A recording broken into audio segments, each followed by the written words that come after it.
ក្រានឆ្នាំម្សាញ់សព្វស័កពុទ្ធសករាជ2569គ្រិស្តសករាជ2025មហាសករាជ1947ចុលសករាជ1387សុភមេស្តុវរៈមង្គលាចរិយតិរិកៈ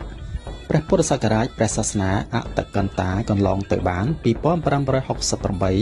ត្រឹមថ្ងៃអាទិត្យ15កើតខែពិសាខលុះដល់ថ្ងៃច័ន្ទ1រោចខែពិសាខឆ្នាំម្សាញ់សព្វស័កតទៅចូលពុទ្ធសករាជ2569និងកណនីឆ្នាំម្សាញ់ឥឡូវនេះសង្ក្រាន្តចូលនៅថ្ងៃច័ន្ទ2រោចខែចែកត្រូវថ្ងៃទី14មេសាគឺគ្រិស្តសករាជ2025វេលាម៉ោង 4:48 នាទីទៀបភ្លឺពេលនោះព្រះអាទិត្យចេញពីមនរិស័យដែលស្ថិតនៅឯមេសារិស័យតាមកន្លងគោវិថីគឺផ្លូវកណ្ដាលមានទេវធីតាមួយអង្គ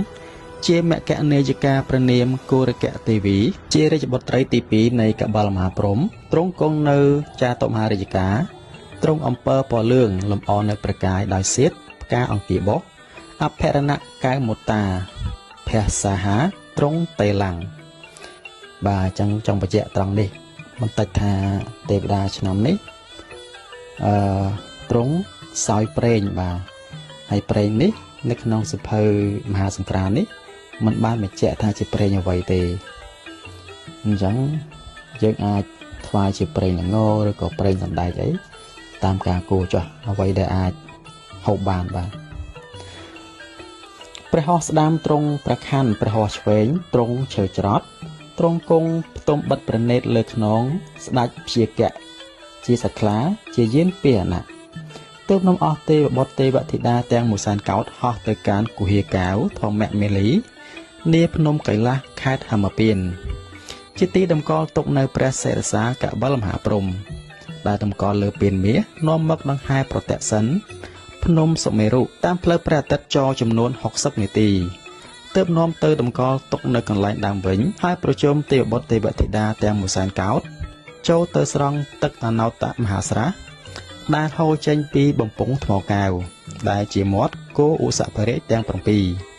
ត្រជាក់ខ្សែមខ្សានព្រះរាជហឫទ័យហើយនាំគ្នាចូលទៅសមាទានសិលដោយសោមនស្សរីករាយគ្រប់អង្គនៅក្នុងភគវតីសភាសាលាដែលវិសកម្មទេវបុត្រនិមិត្តថ្វាយដើម្បីបន្តបងនៅអបមង្គលឲ្យជ្រះស្រឡះហើយចម្រើននៅសិរីសួស្តីជ័យមង្គលជនមាយុយឺនយូរដល់ទេវតានិងមនុស្សសត្វទាំងឡាយតាំងពីឆ្នាំថ្មីចូលមកនេះចូលបានទូលំទូលាយសុខសែនសានតរៀងទៅថ្ងៃច័ន្ទ200ខែចែកត្រូវថ្ងៃទី14មេសា2025វេលាម៉ោង 4:48 នាទីទៀបភ្លឺជាថ្ងៃចូលឆ្នាំវរៈមហាសង្ក្រាន្តថ្ងៃអង្គារ300ខែចែកត្រូវថ្ងៃទី15មេសាគ្រិស្តសករាជ2025ជាវរៈវណ្ណបត្តិថ្ងៃពុធ400ខែចែកត្រូវថ្ងៃទី16មេសាគ្រិស្តសករាជ2025វេលាម៉ោង 8:20 នាទី36វិនាទីជាវរៈលង្ស័កគម្រប់ជាសង្ក្រាន្ត3ថ្ងៃស្រេចបរិបូរចូលជាសកលឆ្នាំម្សាញ់សព្វស័កមហាសករាជ1947ចុលសករាជ1387តទៅនៅក្នុងឱកាសសង្ក្រាន្តទាំង3ថ្ងៃសូមប្រជាពលរដ្ឋប្រុសស្រីទាំងឡាយរៀបចំពលិកាគ្រឿងសក្ការៈបូជាអុជប្រទីបជ្វាលាថ្វាយព្រះរតនត្រ័យនិងទទួលស្វាគមន៍ទេវបុត្រទេវធីតាឆ្នាំថ្មីដែលខំលះបង់ចិត្តអាក្រក់អន្តរថ័យជាចិត្តអប្រិយជាប់គុំគំនុំគំគួនព្យាបាទឆ្នាំនេះដែលកើតមានក្នុងឆ្នាំចាស់ឲ្យជ្រះស្រឡះតាំងចិត្តប្រព្រឹត្តល្អប្រកបដោយមេត្តាករុណាមុទិតាឧបេក្ខានិងបញ្ញាធ្វើបុណ្យទានតាមប្រពៃណីរក្សាសិល5ឲ្យជាប់ជានិច្ចនោះទេវតានឹងឲ្យពរសព្វសាធុការលោកអ្នកនឹងមានសិរីសួស្តីសុភមង្គលវិបុលសុខគ្រប់ប្រការតាំងពីឆ្នាំថ្មីនេះតរៀងទៅបាទចំណែករំដាប់ទេវតានៅឆ្នាំនេះបាទរំដាប់ទទួលទេវតាតាមទំនៀមពីបុរាណរៀងមកត្រូវរៀបរៀនទទួលទេវតានៅខាងមុខផ្ទះមួយសម្រាប់តាំងគ្រឿងពលិកាផ្សេងត្រូវរៀបចំក្រាលសម្ពុតសសម្ពុតតាមអំពរទេវធីតាក៏បាន ហើយរៀបចំនៅគ្រឿងសក្ការៈបូជាទេវធីតាមានជាអាចបាយសី9ថ្នាក់1គូបាយសី7ថ្នាក់1គូបាយសី5ថ្នាក់1គូបាយសី3ថ្នាក់1គូបាយសីបច្ឆា1គូស្លាធម1គូទឹកអប់1គូទៀន5ធូប5ផ្កា5ដាក់លើជើងពៀន1គូចេកនួនណាំវ៉ា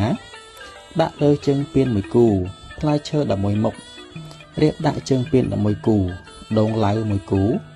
ទឹកស្អាត2កែវស្រេចហើយនៅវេលាម៉ោងដែលទេវតាចុះមកត្រូវជួបជុំក្រុមគ្រួសារដើម្បីថ្វាយបង្គំព្រះនមស្ការព្រះរតនត្រ័យសមាទានសិលហើយតាំងចិត្តឲ្យស្អាតបរិសុទ្ធជ្រះស្រឡះ